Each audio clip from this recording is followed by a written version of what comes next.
If you're watching this, you're probably not curious about homeschooling. You're literally backed into a corner. School isn't working, your child's deteriorating, and every option you've ever been told either hasn't helped or it's making things worse. You honestly don't want to pull your child out of school, but you're starting to ask the hard question, what if keeping them there is doing more harm than good? This video is for parents that have reached the point where homeschooling stops feeling like a choice and starts feeling like it's the only option that's left.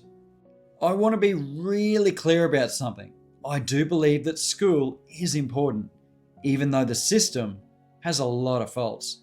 Schools offer relationships, belonging, long-term opportunities that matter. That's why the decision to walk away from school, when it's necessary, is a really big one. Most parents don't want to be stepping away from school, but they do it when school becomes unsafe for their child. That's what we need to talk about honestly. Parents don't arrive at homeschooling casually. They arrive after anxiety escalates, meltdowns or shutdowns increase, learning grinds to a halt, mornings become battles, and mental health starts to decline. Almost every parent I meet says, "We've tried absolutely everything." And most of the time, they have tried everything they've been guided to try. Before homeschooling becomes the only option, there are some things within the school system that should have been tried. If they haven't, that is important. First, the load should have been reduced. No more plans, no more strategies, actual reduction, shorter days, reduced workload, selective attendance, fewer transitions. We know that an overwhelmed nervous system cannot learn. Second, the environment should have changed, not the child. Different class, different teacher, access to a regulation space, one trusted adult.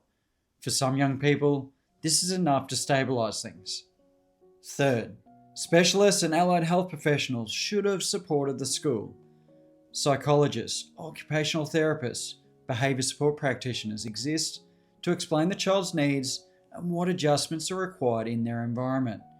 If reports did exist and they weren't followed, or the child's day didn't change, support wasn't sufficient. Homeschooling becomes the only option when staying in school is actively causing harm. Not just inconvenience, not discomfort, harm. That might look like rapid mental health decline, school-based trauma responses, complete loss of regulation, learning shutting down entirely, or the parent-child relationship deteriorating under daily stress. At that point, continuing to push attendance is a big risk.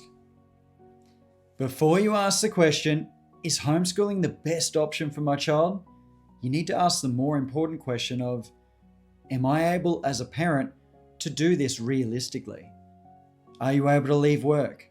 Can you deal with the financials? Are you able to deal with this at a time where you're tired or dealing with the emotions of this? This isn't about being a good or a bad parent. This is about doing this sustainably. The way I look at homeschooling, it's like a circuit breaker. When an electrical system fails, the circuit breaker trips. Not because the system's failed, but to prevent permanent damage or stop the whole house burning down. Homeschooling's not a rejection of school.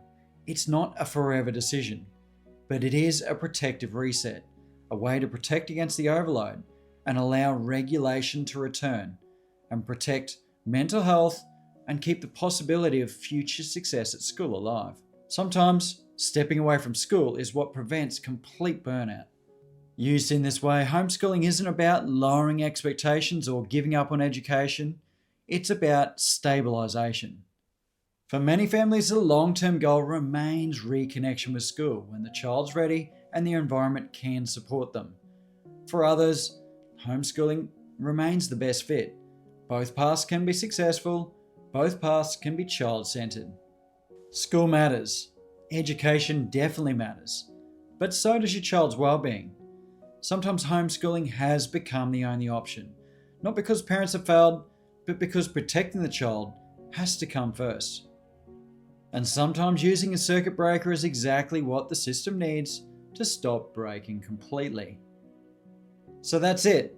It's a really tough decision, But hopefully that makes it clearer. If you do need more support though, that's where the guided path comes in.